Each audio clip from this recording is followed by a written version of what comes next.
किती मजा असायची त्यावेळेला. काही गाणे असायचे, काही कविता असायच्यात. आताच्या गाण्याचा ताळमेळच नाही.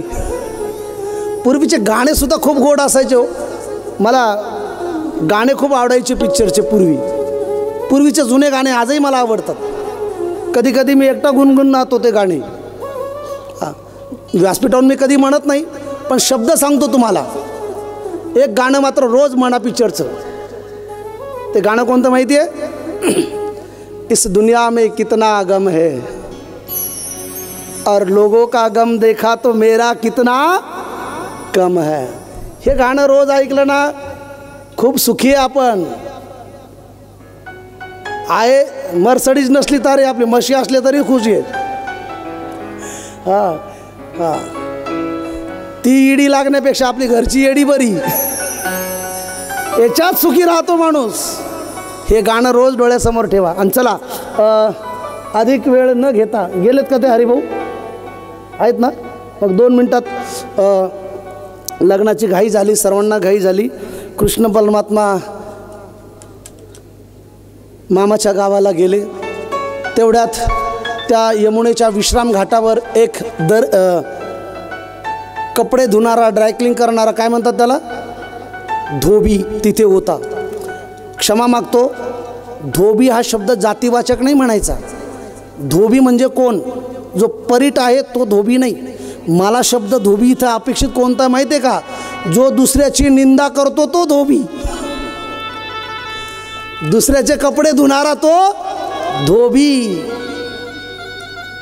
शब्द जातीवाचक कधी घ्यायचा नाही. मग जे दुसऱ्याचे निंदा करणार आहेत, म्हणून काही महिला शब्द बघा, हां तिचं नका सांगू, तिला लय सवय दुसऱ्याचे. म्हणजे कोण झाली ती? धोबी. मग ती असेल तरी उच्च कुळातली, पण दुसऱ्याची निंदा करणारा तो धोबी. तो धोबी आला, त्याच्याकडे ड्रायक्लिंगचे कपडे होते. कृष्णाने आवाज दिला, ओ मामा राम राम. तो म्हणला राम राम, पण मी कधी मामा झालोय तुमचा? कन्हैया म्हणले, अरे तू कोण? म्हणला मी इथला ड्रायक्लिंग करणारा. अच्छा, आणि मला मामा का म्हटला? कृष्ण म्हणले, अरे या मथुरेचा राजा कंस माझा मामा, आणि मामाच्या गावात राहणारे सारे मामाच. म्हणजे तू कंसाचा शत्रू कृष्ण आहे का? कन्हैया म्हणला, मामा मी मित्रत्वाचं नातं करतोय, तुम्ही शत्रुत्वाचं नातं दाखवताय.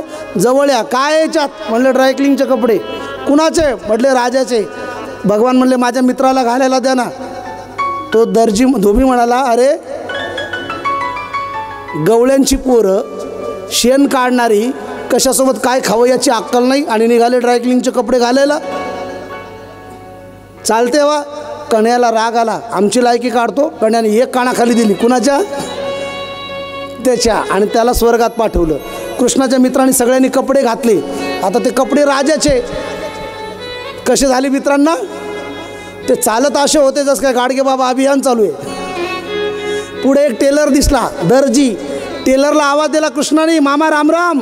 तो म्हटला राम राम. हे माझ्या मित्रांचे कपडे जरा मोठे झालेत, व्यवस्थित फिटिंग करून द्या. दर्जी म्हटला 2 मिनटात. दर्जी म्हणजे टेलरने कटाकट कटिंग केली, व्यवस्थित फिटिंग करून दिली. आणि कन्हैयाने विचारलं, शिलाई किती झाली? या टेलरनी धोब्याचे हाल पाहिले होते. तो म्हणला फ्री ऑफ चार्ज, डिस्काउंट आहे. हां, फ्री ऑफ चार्ज. एक जण म्हटला, कृष्ण असं नाही, फ्रीमध्ये कुणाचं काम करून घ्यायचं, काहीतरी शिलाई दे. कन्हैयाने खिशाला हात लावला. कन्हैया म्हणला माझं पॉकेट विसरले, फोनपे चालत नाही, गुगल पे चालत नाही, मग याला काय द्यायचं? माझ्या कृष्णाने टेलर दर्जीला आशीर्वाद दिला. आणि आशीर्वाद काय दिला कृष्णाने ऐका. कन्हैया म्हणले, हे बघ आता तुला शिलाईला द्यायला पैसे नाहीत माझ्याकडं, पण तुला आशीर्वाद असा देतो की कलियुगात कपड्यापेक्षा शिलाई महाग होईल. आणि आता एवढं डेंजर वातावरण आहे टेलरचं. पॅन्ट पीस 200चा आणि शिलाई 1000. आज मला नाना त्यांच्या फेवरेट टेलरकडे घेऊन गेले होते कपडे शिवायला. अवघड आहे. प्यारशे बोलो राधे राधे. हा भगवंताचा आशीर्वाद. पुढे गेले. एक कुब्जा नावाची दाशी आली. तिच्याकडे चंदनाची वाटी होती. 8 जागेवर वाकडी होती. किती जागेवर? 8. देवाने आवाज दिला, ओ सुंदरी. कुणाला सुंदर म्हणले देव? जी 8 जागेवर वाकडी आहे तिला. एवढा आनंद झाला सर. ती म्हणली माझ्या आयुष्यात मला कोणी सुंदर म्हटलंच, आणि हा कोण मला सुंदर म्हणतोय? मी. बोले हा तूच. काय आहे त्याच्यात? ते म्हणले चंदनाची वाटी. कुणाची? ते म्हणले कंसाची. कण्या म्हणले आम्ही हिंदू आहे, आणि हिंदू माणसांनी कपाळाला काहीतरी लावलं पाहिजेत, हिंदूंनी कपाळाला काहीतरी लावलं पाहिजेत. म्हणून हात जोडून विनंती आहे, जन्माला आलात हिंदू घरात, माता भगिनी पुरुष तरुण मुली मुलं कपाळाला काहीतरी लावा. हिंदू घरात जन्माला आलोय तर बुक्का लावा, गंध लावा, टिकली लावा, काहीतरी लावा. कन्या म्हणलं आम्हाला गंध लाव ना.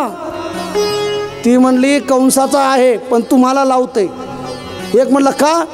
ती म्हटली कंसाकडे एवढ्या वर्ष ड्युटी केली पण तो कधी सुंदर म्हटला नाही, आणि याचा माझा परिचय नाही, तरी हा काय म्हणतोय सुंदरा. आणि मग डायरेक्ट गंध लावला. पुढं गेले. या कंसाने कृष्णाला मारण्यासाठी 2 मदमस्त हत्ती ठेवले होते. माझ्या कृष्णाने बलरामाने एक हत्ती मारला. आतमध्ये चाणूर आणि मुष्टिक नावाचे 2 पैलवान होते, त्यांनाही मारलं.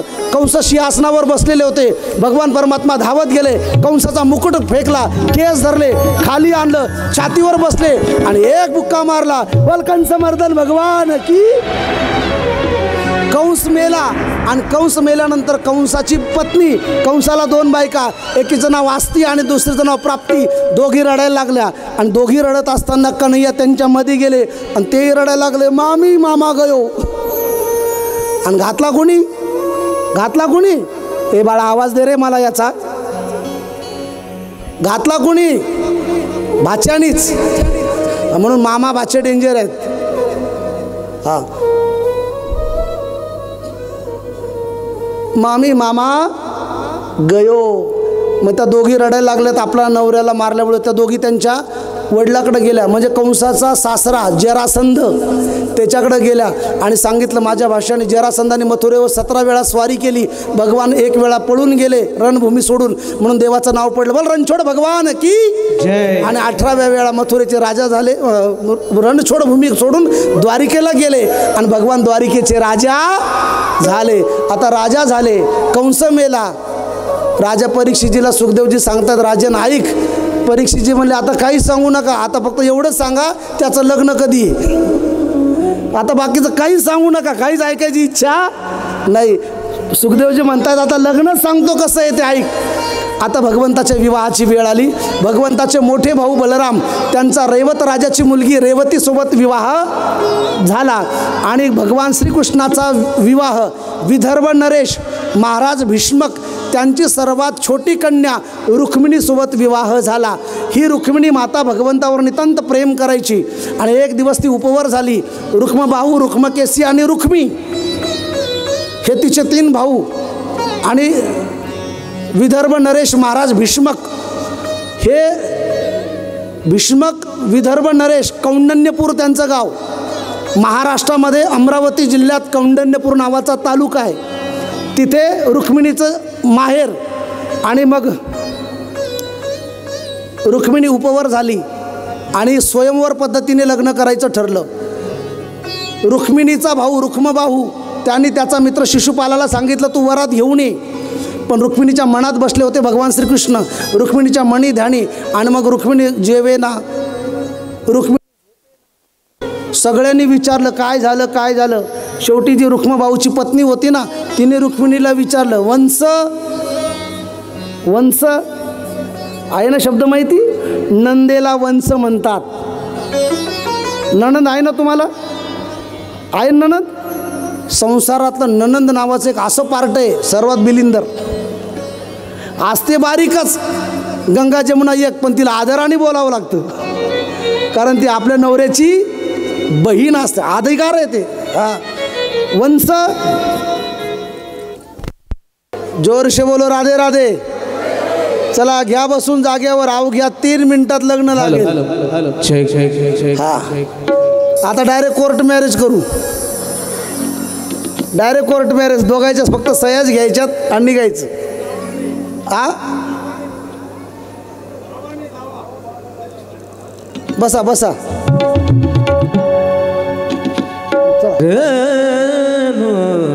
चला बसून घ्या सर्वांनी 2 मिनिटात. भगवान परमात्माच्या विवाहाची तयारी आपण करतोय. भगवान परमात्म्याला रुक्मिणी वरते पत्र लिहिते. सुदेव नावाच्या ब्राह्मणाकडे पत्र जातं. ब्राह्मण घेऊन येतात. रुक्मिणीची लग्नाची तयारी झाली. रुक्मिणी मंगलाष्टिका घेऊन मंगलादेवीच्या मंदिरामध्ये जाते आणि मंगलादेवीच्या मंदिरात घेऊन कात्यायनी महामाये महायोगिनी ईश्वरी या मंत्राचा जप करते आणि कात्यायनी देवीची पूजा करते. आणि मग रुक्मिणी आईसाहेब सांगते, आओ सखिया मुझे मेहंदी लगा दो, मुझे मेहंदी लगा दो, मुझे इतनी सुंदर बना दो की श्याम सुंदर की दुल्हन बना दो. आणि मग भगवान परमात्मा येतात. रुक्मिणीला पळून घेऊन जातात. शिशुपाल नाराज होतो. पाठीमागं युद्ध होतं. द्वारिकेला जातात आणि पुन्हा महाराष्ट्रीयन पद्धतीने देवाचं लग्न होतं. बोल भक्तवत्सल भगवान की जय. आणि आता डायरेक्ट महाराष्ट्रीयन पद्धतीने अक्षदा वाटून घेतल्या का? आता भगवान परमात्मा आणि रुक्मिणी त्यांचे सर्व बराती यांचं स्वागत आपण व्यासपीठाकडे करणार आहोत. सगळे खाली बसून घ्या. मराठी कळत असेल तर खाली बसून घ्या. मला चिडायला लावू नका. बसून घ्या सगळी खाली.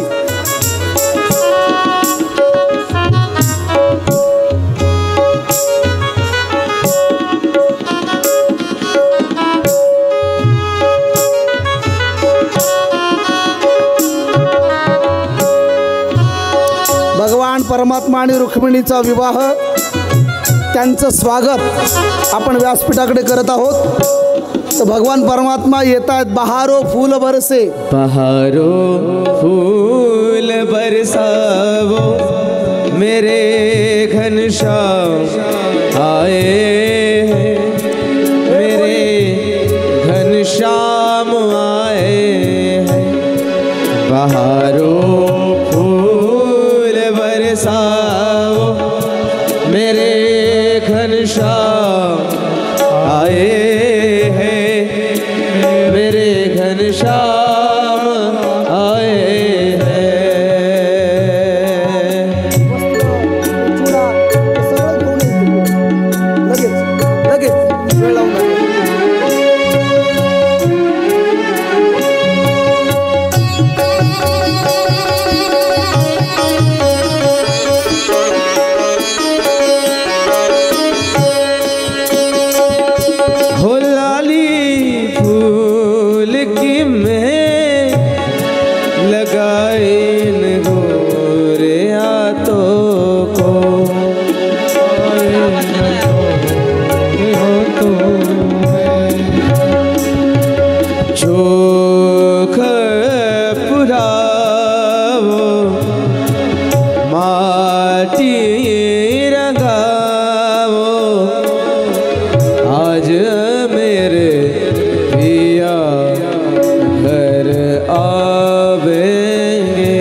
भगवान परमात्मा आणि जगज्जननी रुक्मिणी आईसाहेबांचं व्यासपीठावर स्वागत झालं. हॅलो.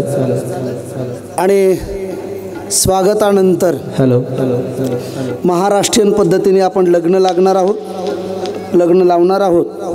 तर बंधुरे परिवाराच्या वतीने प्रथमतः आलेल्या सर्व पाहुण्यांचं मनपूर्वक स्वागत करतो. हॅलो. की आपण या देखण्या स्वरूपाच्या विवाहाला आपण आलात. पण मला एक गोष्ट कळाली वाघ बाबा, लग्न कोणाचं असू द्या सुखासुखी लागत नाही. हॅलो काहीतरी व्यत्यय लग्नात चेक येतं, ज्याच्यात व्यत्यय येते त्याचंच नाव लग्न आहे. चेक एवढं मात्र कन्फर्म झालंय. हॅलो लग्न हा शब्दच वाईट आहे. अडचणी लग्नात येतात आणि ज्यांनी लग्न केलेत आणि ज्यांनी दुसऱ्यांचे लग्न करून घेतले त्यांना हा अनुभव विचारा. स्वस्ति ना इंद्रो बृहदश्रवाः स्वस्ति ना पूषा विश्ववेदाः स्वस्ति न अरिष्टनेमि स्वस्ति नो बृहस्पतिर्दधातु. मंगलम भगवान विष्णु मंगलम गरुड़ध्वजः मंगलम पुंडरीकाक्ष मंगलाय तनो हरि. हरि ओम. वक्रतुंड महाकाय सूर्यकोटि समप्रभ निर्विघ्नं कुरु मे देव सर्वकार्येषु सर्वदा. शुभमंगल सावधान शुभमंगल सावधान सावधान शुभमंगल सावधान शुभमंगल सावधान सावधान शुभमंगल सावधान.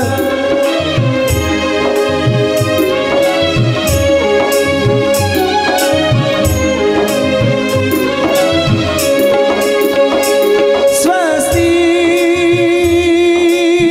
श्री गणनायकं गजमुखं मुरेश्वरं सिद्धितं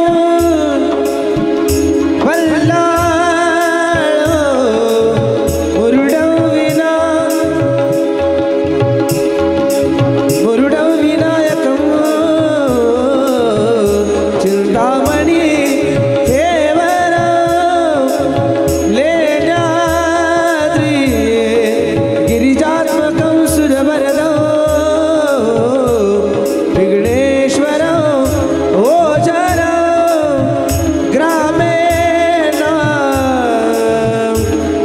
मुखे गणपति कुर्या सदा मंगलं सावधान शुभमंगल सावधान सावधान शुभमंगल सावधान.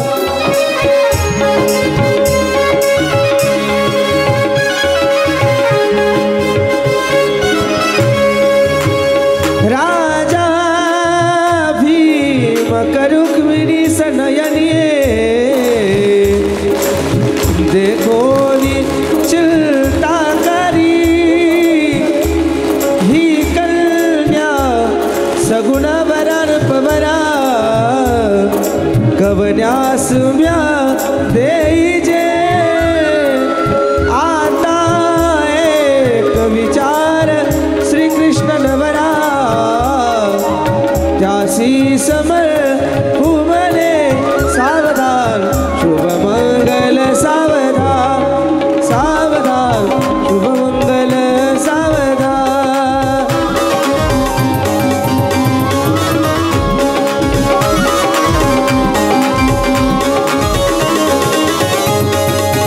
सौभाग्याची तू तर राणी रुक्मिणी भाग्यवती ग. श्री कृष्ण है आले मंडपे तुझ करण्या सौभाग्यवती ग. मिलन प्रसंगी दोन कुळांचे मिलन प्रसंगी दोन कुळांचे आले आप्त बांधवा बोला हो शुभमंगल सावधान सावधान शुभमंगल सावधान.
जन्मोजन्मीची जोडी साजली जन्मोजन्मीची जोडी शुभमंगल सावधान सावधान शुभमंगल सावधान सावधान शुभमंगल सावधान तदेव लग्नम. रुक्मिणी मैया आणि श्रीकृष्ण परमात्मा समोरासमोर उभे करा.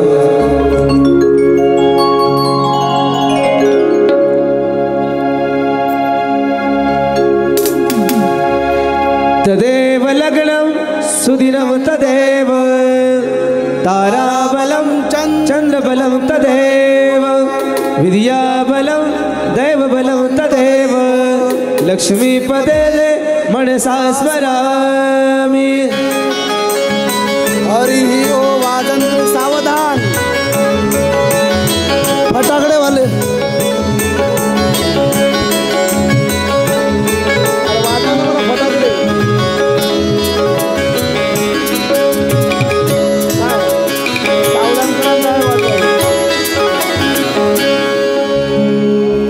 वाजंत्री सावधान. सर्वांनी टाळ्याच्या गजरात भगवंताचं.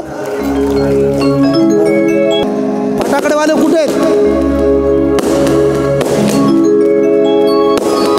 सर्वांनी टाळ्याच्या गजरात. आनंद फक्त कसा घेता येईल एवढं डोक्यात ठेवा. तुम्ही सर्वांनी नाचायचं आहे. सर्वांनी या पंढरपूर गावात, या सातपूर सावरगाव गोवर्धन गावात कुणाचं लग्न लागलंय सर्वांनी हात वर करा. या गोवर्धन नगरीत सर्वांनी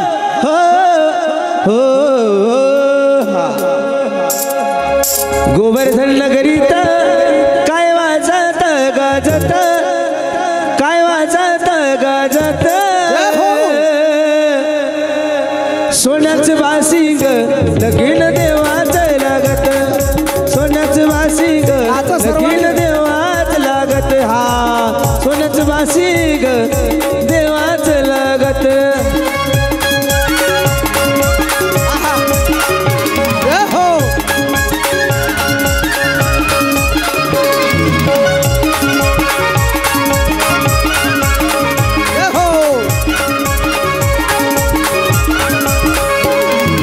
पंढरपुरात हो या पंढरपुरात काय वाजत गाजत काय वाजत गाजत अरे सोन्याचं सोन्याचं सोन्याचं वासिंग देवाचं लागत लगीन देवाचं लागत. अरे सोन्याचं वासिंग लगीन देवाचं लागत.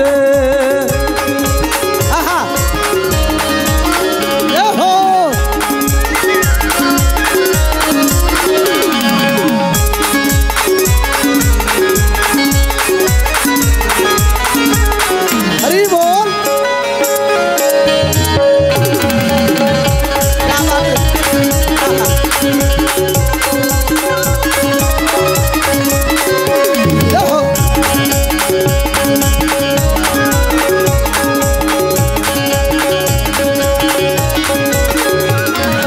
राजा भीमकाच्या होत्या नवजनी कन्या. या लग्नाला कोण कोण आले? या लग्नाला कोण कोण आले? हा या लग्नाला कोण कोण आले हात वर करा. तुम्हीच नाही तर सगळे ब्रह्मादिक देवी देवता आलेत. तुम्ही जर लग्नात नाचले नाही देवाच्या तर तुमचे लग्न होणार नाही. या कृष्णाच्या लग्नाला रुक्मिणीला बरी लटली. कृष्णाच्या लग्नाला रुक्मिणीला बरी लटली. अरे नवरी लटली कालबाई सुपारी फुटली. हा नवरी लटली कालबाई सुपारी फुटली.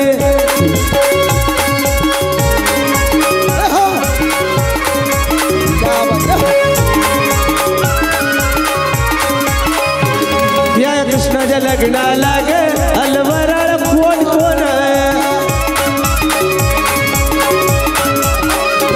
या कृष्णाच्या लग्नाला ग अलवराळ कोण कोण. संग पार्वती घेऊन आले शंकर भगवान आले शंकर भगवान आले शंकर भगवान. त्या साखरपुड्याची साखर वाजली साखरपुड्याची साखर वाजली.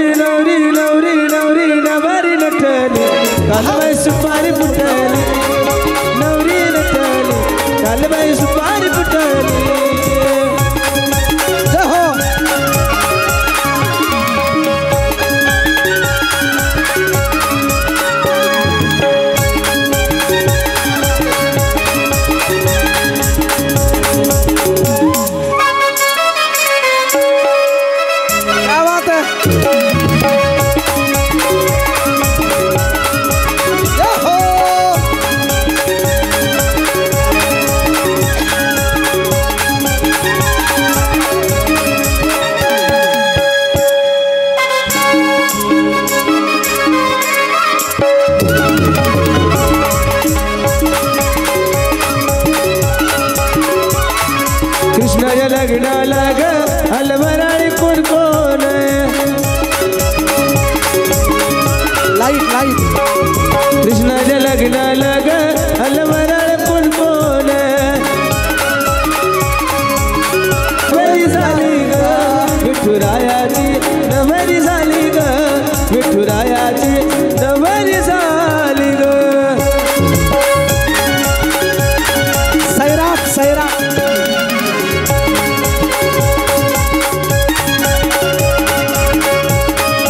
आहा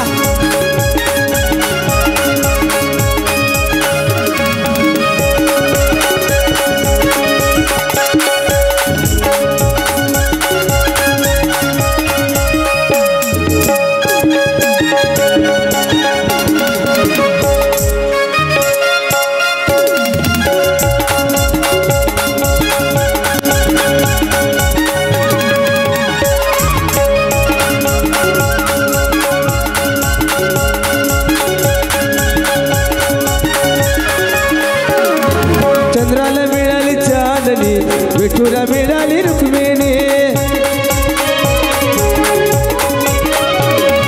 चंद्राला मिळाली चांदणी विठुला मिळाली रुक्मिणी लाडा लाडा बावारी झाली ग लाडा लाडा बावारी झाली ग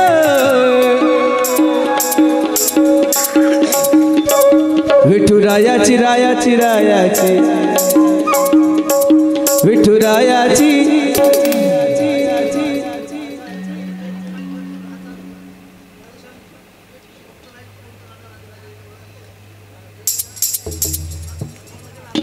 विठुरायाची विठुरायाची नवरी झाली ग विठुरायाची नवरी झाली ग विठुरायाची नवरी झाली ग विठुरायाची नवरी झाली ग एक लग्नाची ए बरे आहे माझ्याकडे लक्ष दे. बस झालं लग्न बस झालं हे परत झोपणार नाहीत रात्री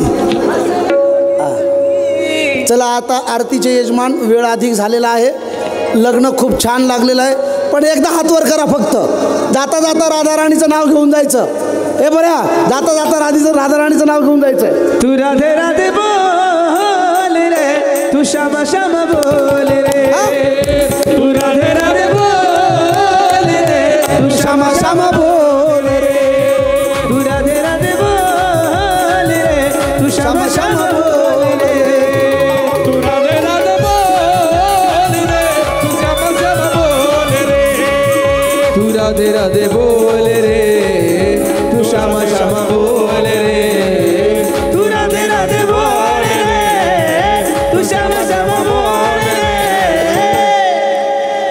रे जन्म अनमोल रे तू राधे राधे बोल रे जन्म अनमोल रे तू राधे राधे बोल रे तू राधे राधे बोल रे तू राधे राधे बोल रे हरी लग्न लागलंय सर्वांना खूप खूप धन्यवाद पण लग्नाचा हुंडा भेटला नाही आम्हाला दहेज मिळालं नाही नाना ओ नाना नवरीचे बाप